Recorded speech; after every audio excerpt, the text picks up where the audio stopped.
was a big day at the museum. A newly discovered dinosaur skeleton was going to be unveiled to the world. At 5 o'clock, these seats will be filled with the world's foremost scientists and dinosaur experts. Your new dinosaur skeleton is going to make you famous. No, the unveiling will be a huge embarrassment. I'm missing a bone. As far as George could see, Professor Wiseman wasn't missing any bones. But the skeleton was. Exactly. I promised them the oldest complete ankylosaurus, but I'm one bone short of a dinosaur. Wasn't that one of the 4 bones we brought to you last week? It should have been, but there were only 3 bones in this box. 1, 2, 3, and no 4.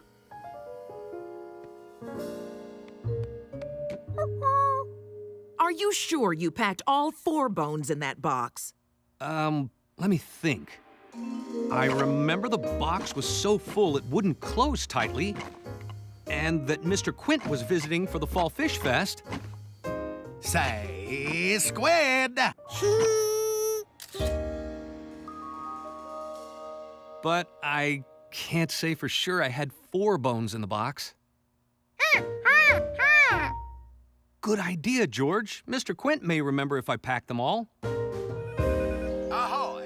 I'm not home to take your call. Must be out to sea. Leave a message at the sound of the foghorn. He's not home.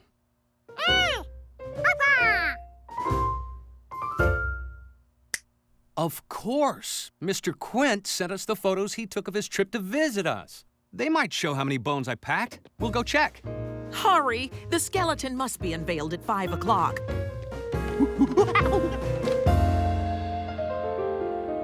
Now, where did I put those photos Quint sent us of his visit? Are you sure those are the ones Mr. Quint took?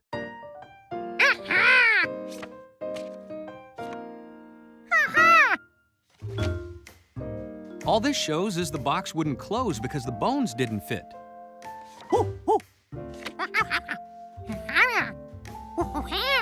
The box was closed tightly when we reached the museum. That means there's less inside. Now, where did we lose a bone between here and the museum? Well, to find a lost thing, you should retrace the exact path you took when you lost it. I can't remember the exact path we took. Can you?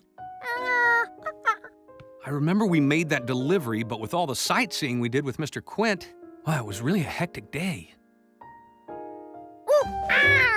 George went through the photos Mr. Quint had taken of his trip to the city. He pulled out the ones he took while he delivered the box.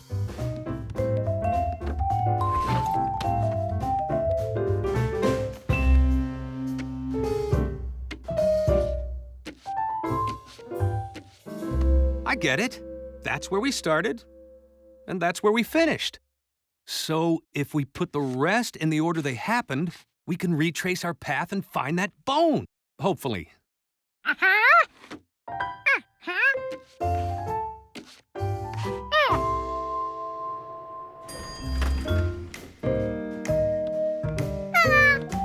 Come on, George. No time to play with Hunley. We started right here, so where do you think we went next? Okay, we left home, ate soup, bought fruit. I fell in the lake. We went to the museum. Let's retrace the path. First stop, Piscetty's.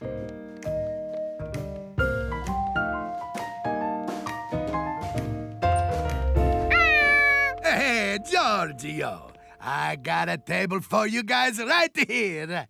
Oh, we're not here to eat. We're looking for a dinosaur bone and hoped you could help us. Oh, don't you have to dig to find those?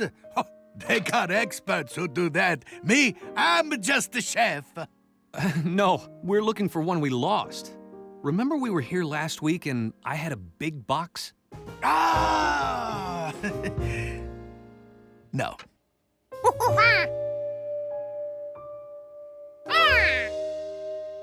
Sì, certo! That picture helps me remember why I don't remember. Gnocchi was having a nightmare. After that, I didn't see anything but my name written inside my hat.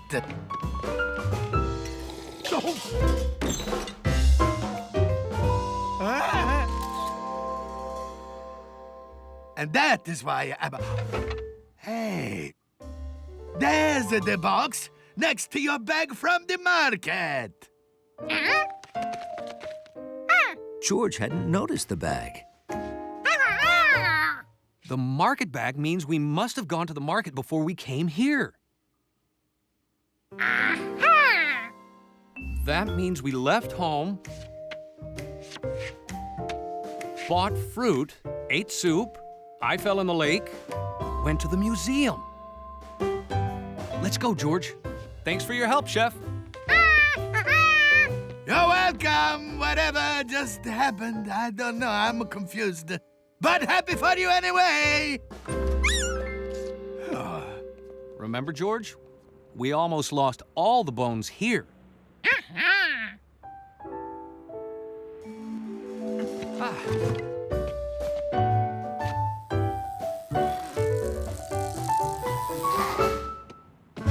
The delivery guy took the wrong box.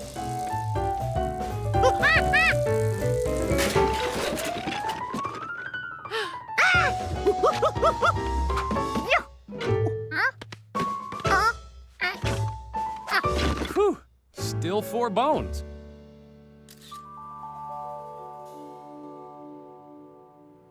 We know that we went to the restaurant after we left here, but did we go straight to the restaurant? Or did we go to the lake first? Wait, is that a noodle on your cheek? Oh, George, how many times have we practiced wiping your mouth after eating soup? After eating soup! You had soup before we went to the park. That means we went to Paschetti's, then the park. We figured out our path. We left home, bought fruit, ate soup, I fell in the lake, museum. The box is bulging. We still had all 4 bones in the park. So the bone has to be between the lake and the museum. Oh, this looks bad. Bad, bad, bad. Is there any chance they'll find that bone before 5? But it must be here if we went right from the park to the museum.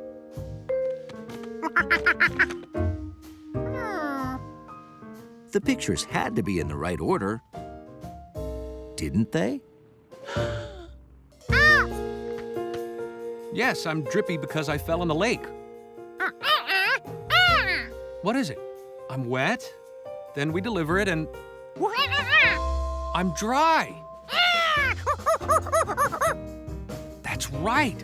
I forgot. We went home again. The lobby wasn't just the first step on their path. It was also the next to last step. So we left home, bought fruit, ate soup, I fell in the lake, went home again to get dry, museum.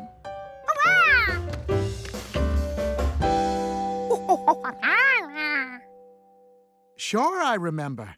You left the box in the lobby while you changed. Then your friend took that picture as you left in the dry clothes. George noticed something else. What was that white blur?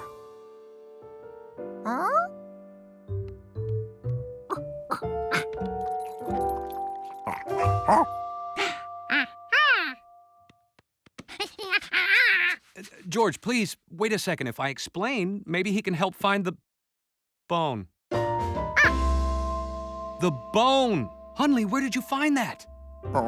Huntley knew exactly where he found it.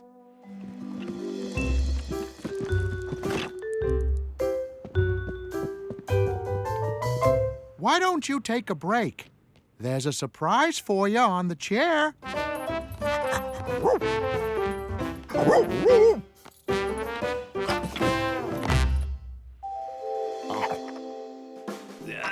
Hurry! We have 1 minute to get to the museum.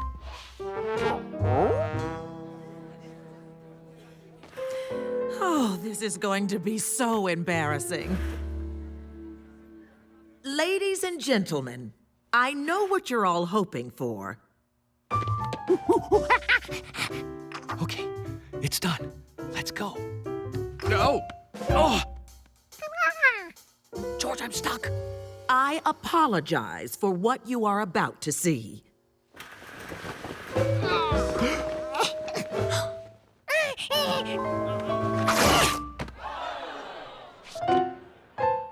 Look! The oldest complete ankylosaurus, over there!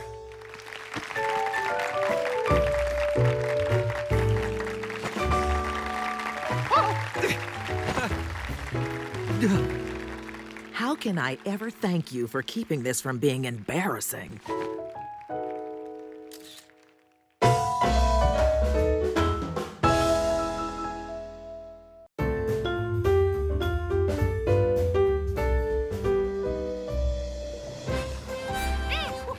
When you're friends with scientists, you never know when you might be called for a science-y mission. Like helping chart undersea volcanoes in Hawaii. And studying the habits of tropical fish. Now, George had some time to relax. George, can you come out and play?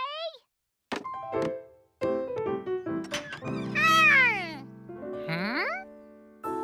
This was the first time Allie had shown up for a play date in a box.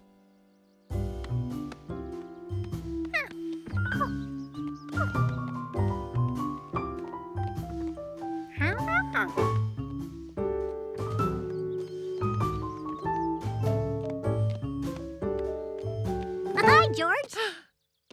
Hi. But if Allie was out here, who or what was in there? What's in the box? Oh,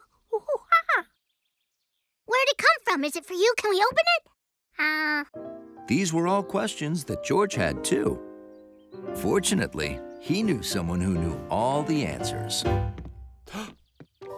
Where'd that box come from?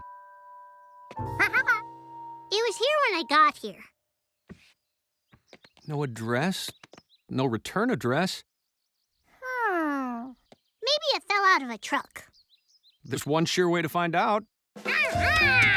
No, George, wait. I didn't mean we should open it. We don't know who it's from or if it's for us. Allie's right. It might have fallen off a delivery truck. Oh. You know what? I'll call the delivery company in town and see if they know anything about it.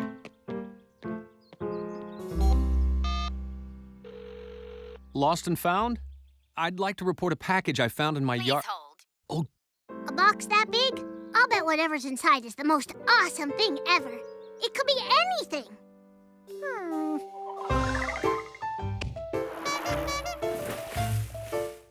Oh!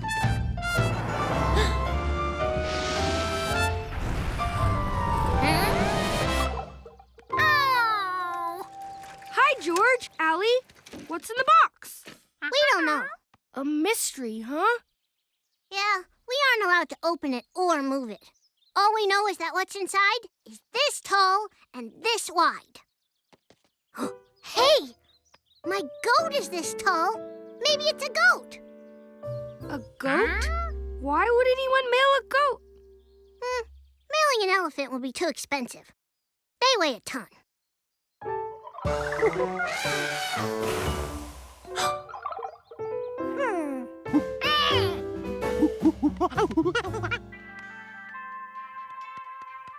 Allie gave George an idea. If they knew how much the box weighed, that would give them another clue about what was inside. 20 pounds. What weighs 20 pounds that could fit in that box? Oh, I know. 20 pounds is what a 20-pound goat weighs. Huh? I'll show you. Allie's right. A 20-pound goat weighs 20 pounds. Then again, 20 pounds of anything weighs 20 pounds. So, it could be anything. I keep thinking a 20-pound goat. Maybe because you've been looking at one? If only there was a place you could see every 20-pound thing that would fit in a box that size. Then he realized there was.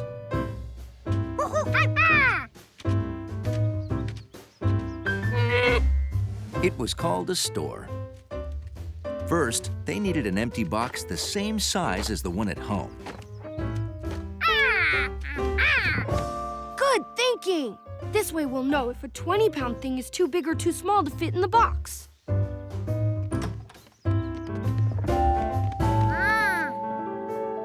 Luckily, the country store had everything.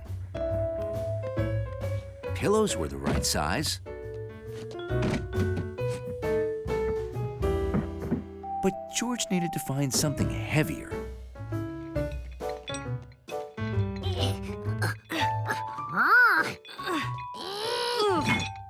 Weights could fit too. Definitely more than 20 pounds. George, maybe this is 20 pounds.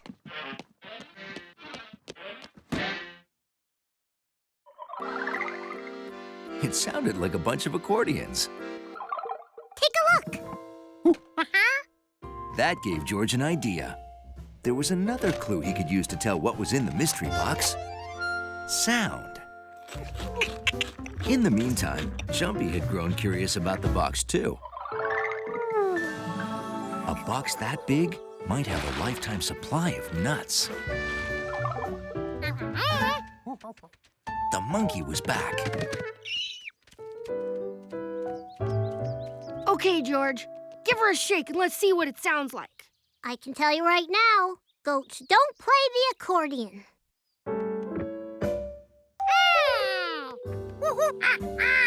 That's another thing goats do. They chew things, especially boxes. Goats do eat an awful lot, but if there were a goat in there, we'd hear it moving around. It moved! I heard it move! Hello, Mr. Goat! Hello!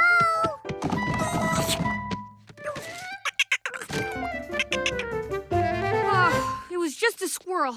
He was probably having a play date with the goat. Go on, George, shake it. Let's see what it sounds like. Sounds like a bunch of cans of soup. Who sends cans of soup? Unless they put cans of soup in there for the goat to eat. Grown-ups send weird things. My aunt once sent me underwear for my birthday. I'd rather have soup. George could feel something inside the box. It was another clue. What it felt like. Whatever it was round and hard and covered in stiff hair. Okay. Let me. She'll just say it feels like a goat. Holy cow! That feels like a goat! Could it be? Told you! Goats were smelly. But the box smelled like, well, George didn't know exactly what, but it didn't smell like goat.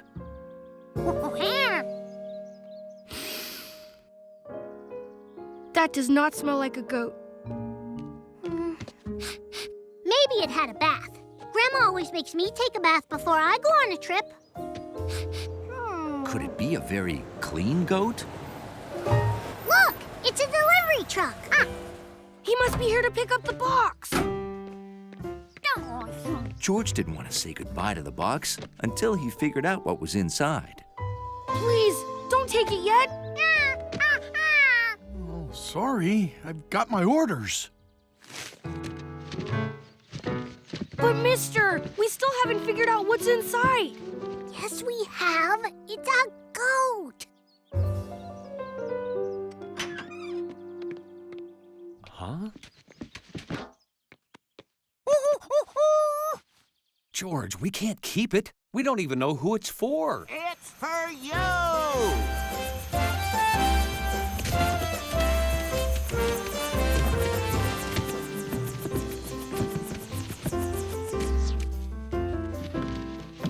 left it here this morning. Why haven't you opened it? Oh, this was from you? It's a little present to thank you for helping us with the volcanoes. Yes, I often wonder how other scientists manage without a monkey. Sure, go ahead, George. George couldn't wait to meet his new goat or eat soup, whichever it was. No goat. Do you know what those are, George? George knew furry bowling balls when he saw them. No, George, those are coconuts. So that was coconut water sloshing, not soup. And this isn't goat hair, it's coconut hair. Gee, you flew all this way just to give us coconuts? No, much more. Oh, straws. Lays? Shirts? Hey, neat. Oh, another box to open, George. What is all this? A luau in a box! We'd have stayed when we dropped the box off earlier, but we left our ukuleles in our other lab coats. I know that song.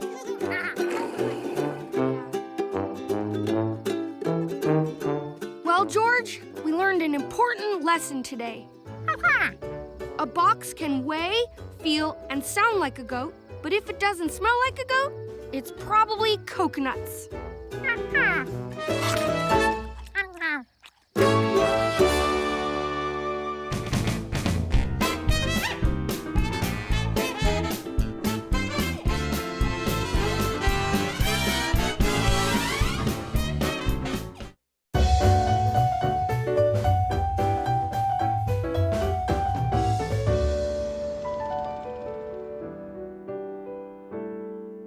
Monkeys love mornings,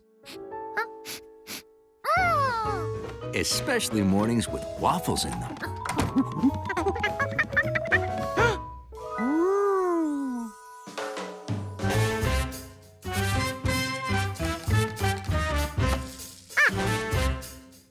Morning. Well, life is so much better now since you and I are friends. We laugh and play sometimes all day, yeah, the good times never end. And when I'm down, you cheer me up, you take away the blues. So on this day, I wanna say something special just to you. Won't you be my Valentine? Valentine, My Valentine. my Valentine, No monkey shines, no monkey shines. 'cause it's for real and true. Won't you be my Valentine? Valentine, My Valentine. my Valentine, No monkey shines, no monkey shines. 'cause it's for real and true.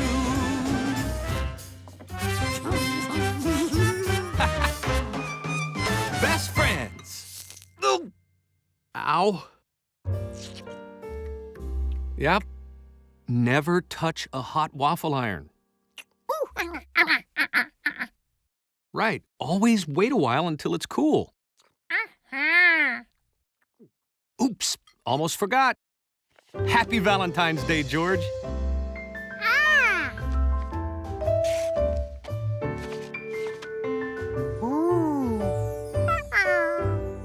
Oh, I love Valentine's Day. It's when we get to show all our friends how much we care about them. George wanted to show the man how much he cared about him, too. Don't worry about the dishes. I can take care of them.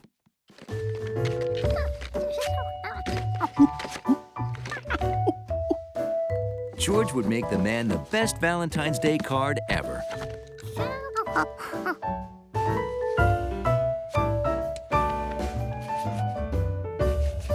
It took longer than he thought, but he wanted his Valentine's card to be really special.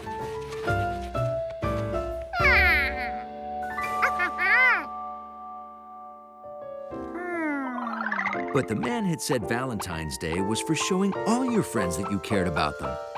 George had a lot of friends.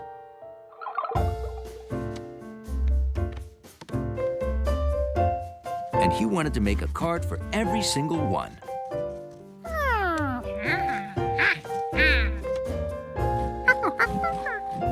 But even using hands and feet, it took a long time.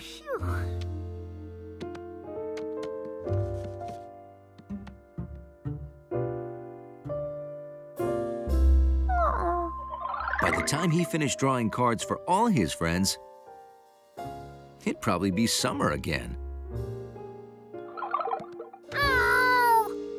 He needed a faster way to make cards so he could surprise all his friends today. And then he realized he had stamps. Maybe there were some stamps in the drawer he could use to make a Valentine's card.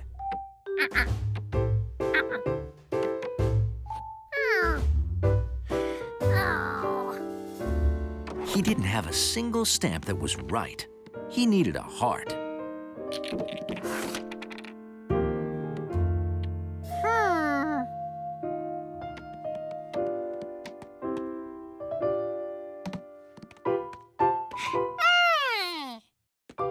He could make his own heart stamp.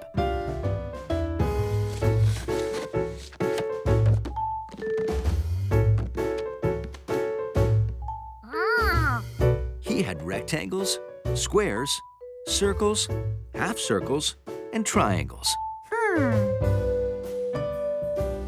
How could he make a heart from those shapes?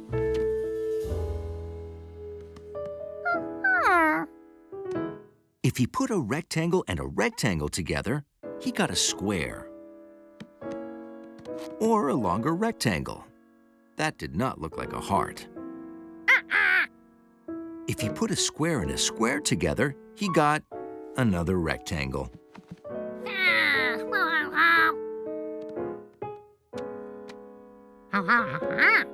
Hearts had two roundy bits and a pointy bit. Circles were round.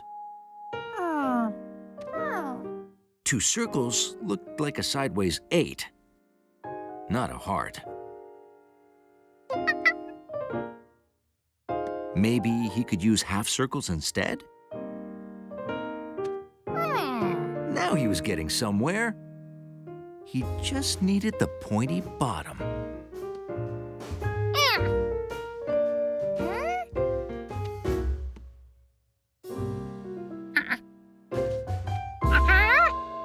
He needed another slanty side.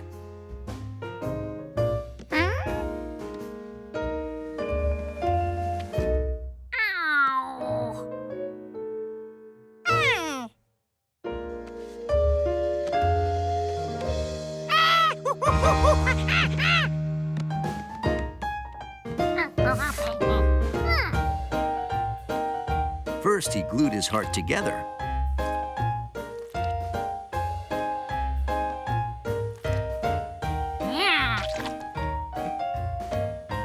And then he started stamping.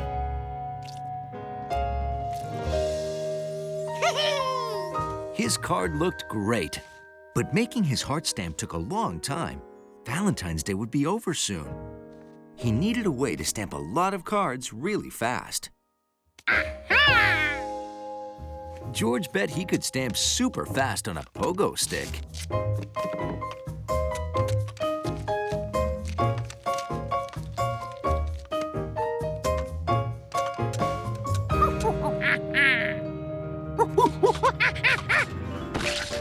But pogo stick stamps were messy and hard to control.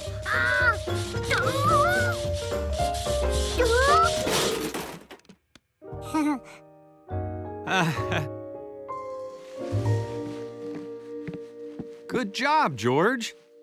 Okay, I'm gonna deliver the rest of my Valentine cards. You wanna come with me? Oh, okay. I'll be back in a bit. Be a good little Valentine monkey. All that cleaning took so long. How would he finish his cards? And he still didn't have a fast way to stamp them. Maybe there was a quick stamper in the closet.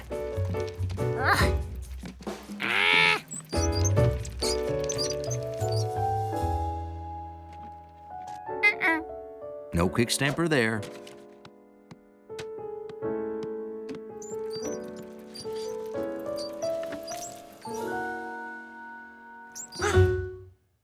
Or maybe there was.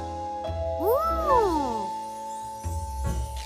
The tricycle stamper would be much better than a pogo stick stamper. Because tricycle stampers stayed where you steered them. But tricycle stampers squished your card and then ate them. Ow. And made a mess of the carpet, too. Valentine's Day was almost over. George had less time than ever. And he still only had 3 cards to give his friends.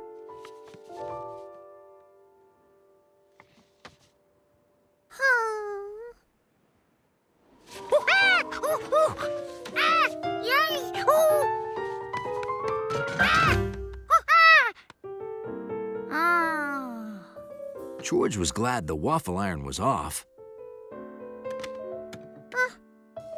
But one of the cards was ruined.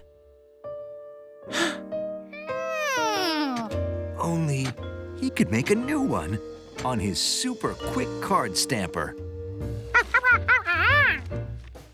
He just had to replace the waffle patterns with heart patterns.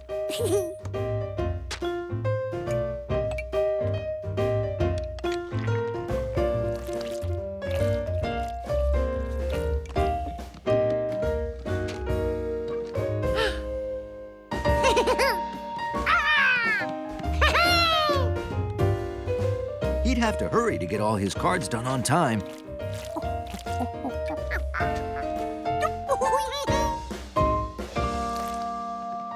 His cards looked good, but they needed a personal touch.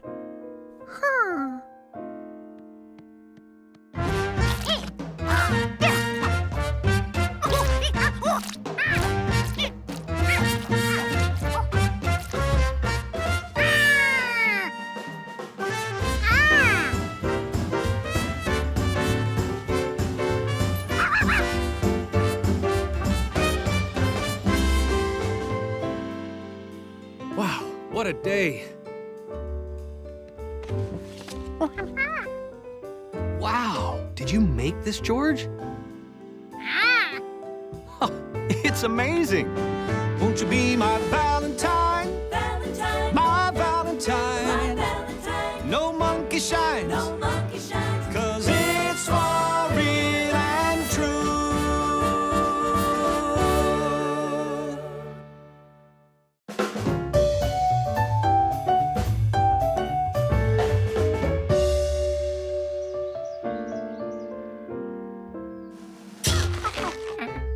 All spring, George and Allie had a project.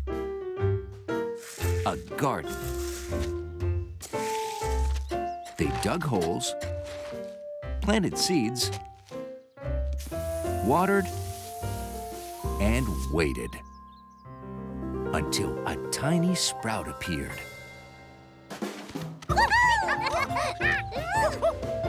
Before long, they were the proud parents of a healthy, growing garden. Then one day, Allie had some news. It's all up to you now, George. It turned out, Allie and the Rankins were going on vacation for 6 weeks.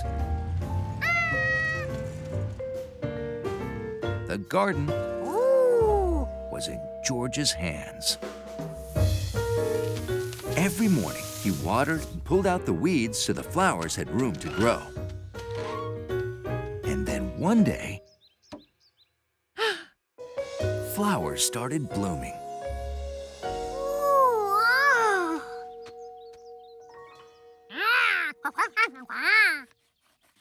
George couldn't wait to send Allie a picture.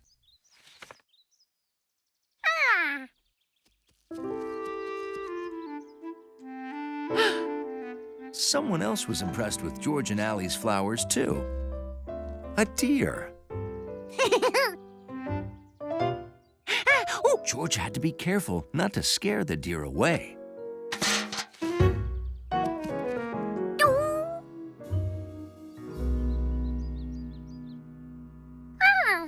The next morning, George was eager to check his garden.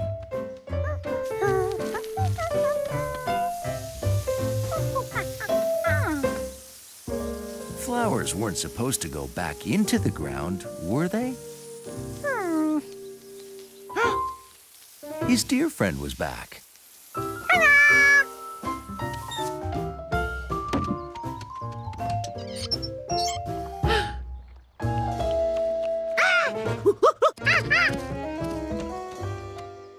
It turned out that the deer liked George's flowers too much. This was horrible. George could just imagine what Allie would say. George didn't know what to do. Then at breakfast, he had an idea. Maybe if George shared his oatmeal, the deer wouldn't want to eat his garden.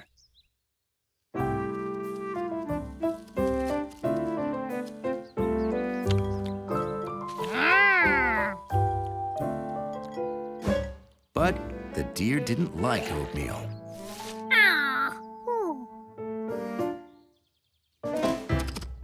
She liked flowers.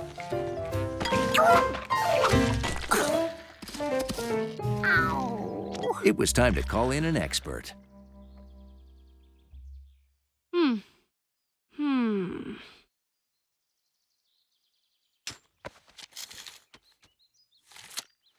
Looks like a deer's been eating your flowers. Yep. My mom had the same problem, but last week she built a high fence and they all went way far away. There's plenty of grass and wildflowers for them to eat. You just have to keep them out there. Hey, maybe you could build a tall fence too. A really high one they can't jump over. Let's see. To buy wood for a real deer-proof fence, we'll need exactly way more money than we've got. So the fence was out. How else could George keep the deer away? Only one thing had kept the deer out so far.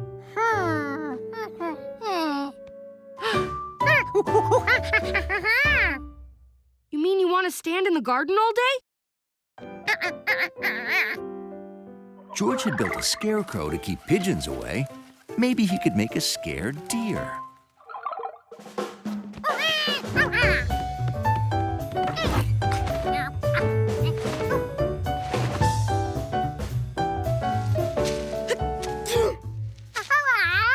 It's the straw. Sometimes it makes me...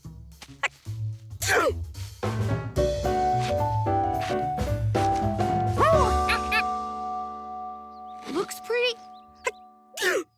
Good. The next morning... No. It was worse. The scare deer wasn't working. And it seemed the deer had told her friends about George and Allie's garden.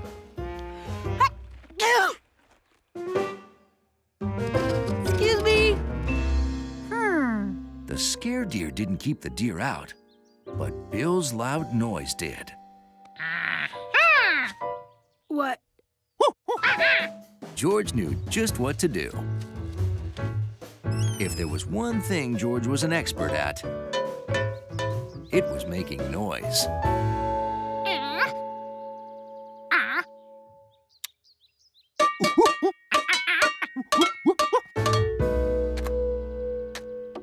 I have to set it on repeat. It'll go all night. George's noise machine was sure to keep the deer away.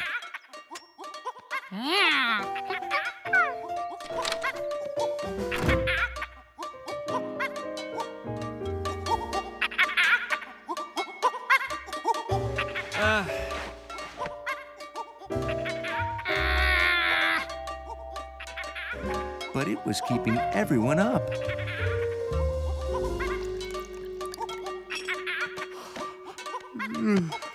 Morning, George.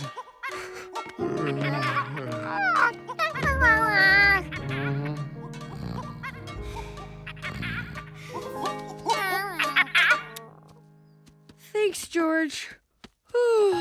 I'm beat. We need to think of something that doesn't keep everyone awake. But first, I just need a nap. There had to be a way to save the garden.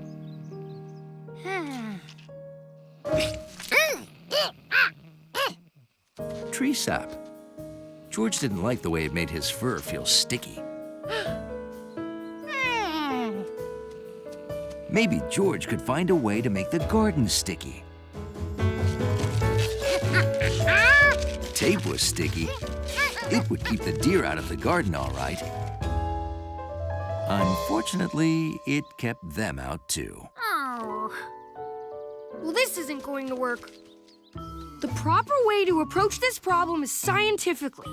And scientifically, I'm out of ideas. We tried to keep the deer out with a scarecrow they could see, noises they could hear, and sticky tape they could feel. What's left?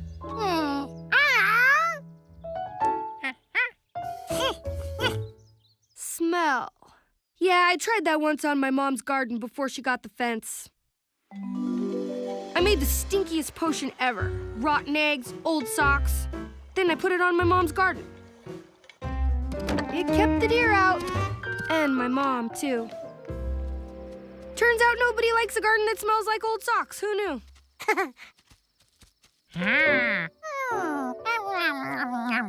Taste, right. Only deer like the way flowers taste. That's the problem. Allie was coming back in just a few days.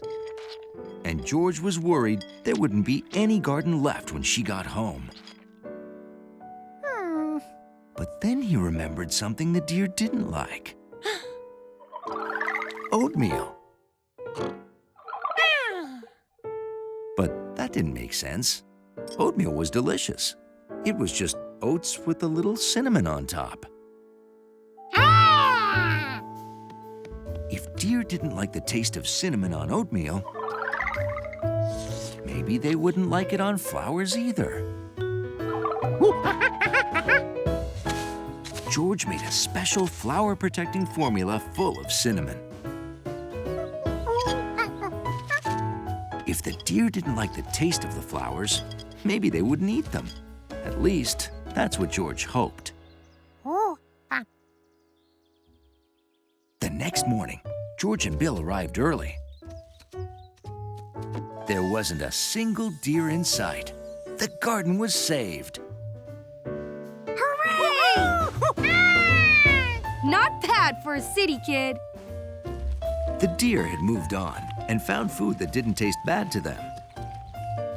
And after just a few days,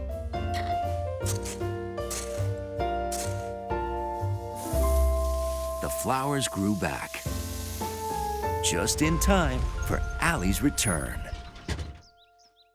Flowers!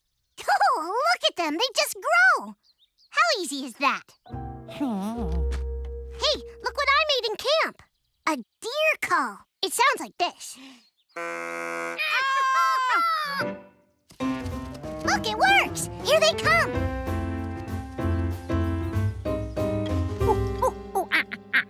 Yeah, I know.